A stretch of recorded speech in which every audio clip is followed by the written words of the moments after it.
Ladies, let me tell you something. No contact is a start, but it ain't the finish line. Some of y'all think just cutting him off is enough.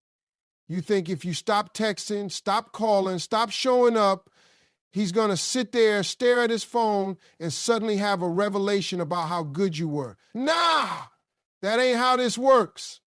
No contact is just the beginning, not the solution. A lot of people think that if they just cut off communication, block the number, and disappear, that's all it takes to make an impact.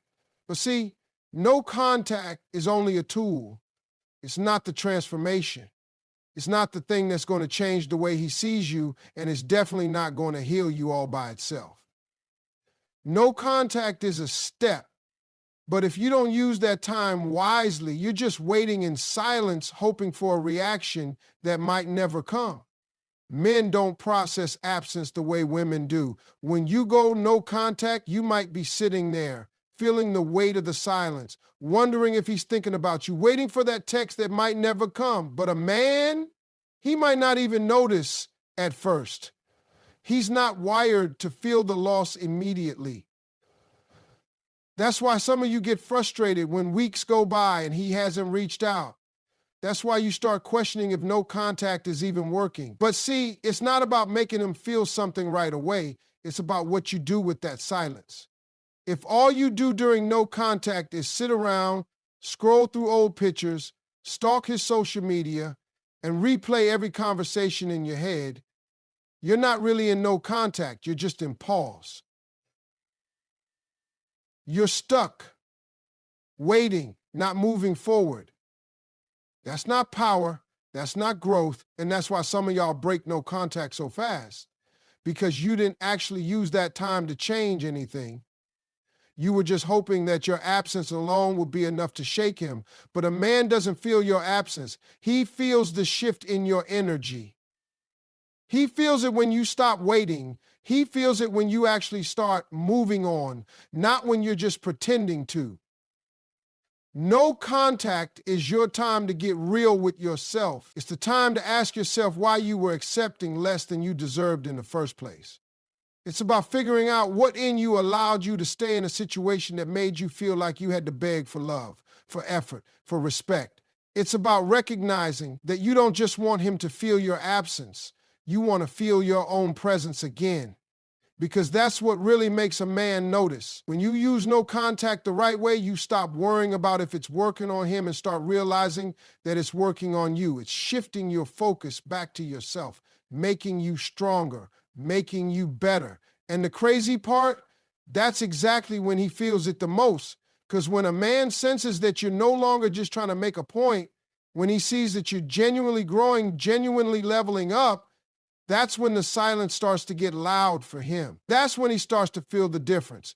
But if you're just using no contact as a waiting game, if you're sitting there hoping he'll reach out first, then you're not in control.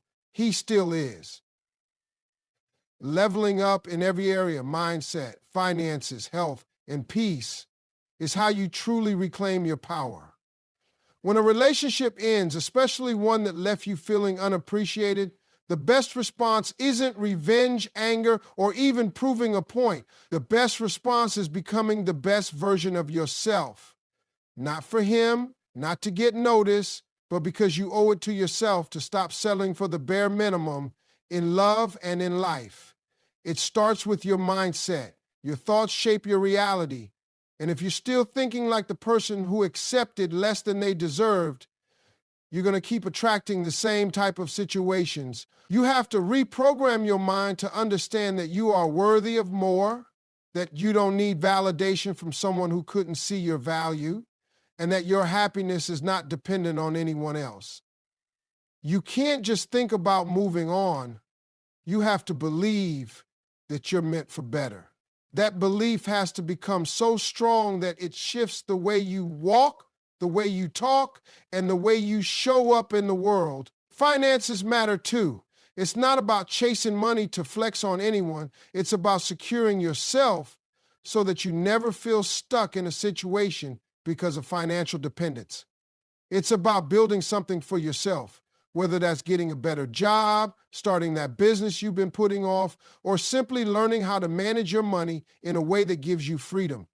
Independence is attractive, not just to other people, but to yourself. When you know you can take care of yourself, you stop settling for relationships that only offer you companionship without security.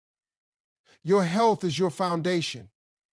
When you feel good physically, it reflects in every area of your life. This isn't about trying to look a certain way to make anyone regret losing you. It's about feeling strong, energized, and confident in your own skin. Exercise, eat well, take care of yourself, not because you want to impress anybody, but because you deserve to feel amazing every single day. Taking care of your body isn't just about appearance. It's about discipline, self-respect, and showing up for yourself in ways no one else can. Then there's peace. Peace is something a lot of people don't realize is priceless until they lose it. If a relationship drained you, made you question your worth, or had you constantly anxious, then peace is the biggest upgrade you can give yourself. Protecting your peace means letting go of toxic conversations, removing yourself from environments that no longer serve you, and learning to love solitude instead of fearing it. It's about surrounding yourself with people who pour into you instead of draining you. When you operate from a place of peace, you become untouchable. No one can manipulate you, no one can shake you, and no one can make you question what you already know. You are more than enough.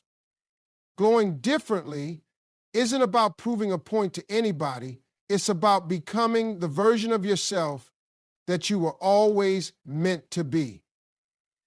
When people say she's glowing, they're not just talking about how you look. They're talking about the energy you carry, the confidence in your step, the peace in your spirit. That kind of glow can't be faked, and it definitely can't be ignored. After a breakup, most people either break down or break through. Some stay stuck in sadness, replaying what went wrong, waiting for an apology, waiting for validation that may never come. But the ones who truly move forward, they shift their focus. They take all that love, all that energy they were pouring into someone else, and they start pouring it into themselves. And that's when the glow starts to show. It's not about getting a revenge body, though taking care of yourself physically is a part of it. It's not just about dressing better or switching up your style, though feeling good about how you present yourself can be powerful. The real glow comes from peace, from healing, from knowing that you don't need anyone to complete you. It's in the way you carry yourself when you've learned your worth. It's in the way you smile when you're genuinely happy with the life you're building. It's in the way you move when you're no longer tied to something that was draining you. There's a different kind of energy that comes from a woman who has finally chosen herself. She's not bitter. She's not desperate for closure. She's not looking back. She's too busy moving forward. And here's the thing about men, they can sense that shift. They might not notice when you're sitting in silence waiting on them, hoping they'll come back. But they will notice when you start glowing differently, when you stop reacting, when you stop looking like you're hurting, when they see you laughing, thriving, living your best life, not as a performance, but because you truly feel free. People don't miss you when you're gone. They miss you when they realize they can't affect you anymore. When they see you happy without them, when they see that you've grown into someone they no longer have access to. That's when it hits. That's when the silence gets loud for them. Your glow is your power. It's your proof that you didn't just survive the pain, you transformed because of it. It's a statement without words, a message without needing to be sent. It's undeniable. And when you reach that point, you won't have to wonder if he notices. You won't have to ask if he regrets losing you. Because the truth is, by then, you won't even care. Moving on authentically means truly letting go, not just pretending you have. A lot of people rush into something new just to prove a point, hoping that if they're seen with someone else, the person who hurt them will feel some type of way. But fake moving on is just another way of holding on. If you're still checking to see if he's watching, still waiting for a reaction, still trying to make him jealous, then you're not actually over it. You're just using someone else to fill the void, and that never works. Real moving on isn't about making him feel anything. It's about making yourself feel whole again. It's about sitting with your emotions, not running from them. It's about taking time to heal instead of trying to cover up the pain with distractions. Too many people think they need someone new to prove they're okay, but true strength comes from standing on your own, rebuilding your confidence, and finding happiness within yourself. When you move on for real, you stop needing closure. You stop looking for answers that won't change anything. You stop replaying the past and start focusing on what's ahead. There's a peace that comes when you're no longer attached to what broke you, when you're no longer hoping for an apology or waiting for someone to realize your worth. That's when you know you've truly moved on, when your happiness is no longer connected to what they do or don't do. When you wake up in the morning and they're not the first thing on your mind. When you hear their name and it doesn't trigger anything in you. That kind of freedom is priceless. And the only way to get there is by doing the real work, facing your emotions, growing from the experience, and making sure you never settle for less again. Moving on authentically means focusing on yourself, not revenge. It means stepping into a new season of your life with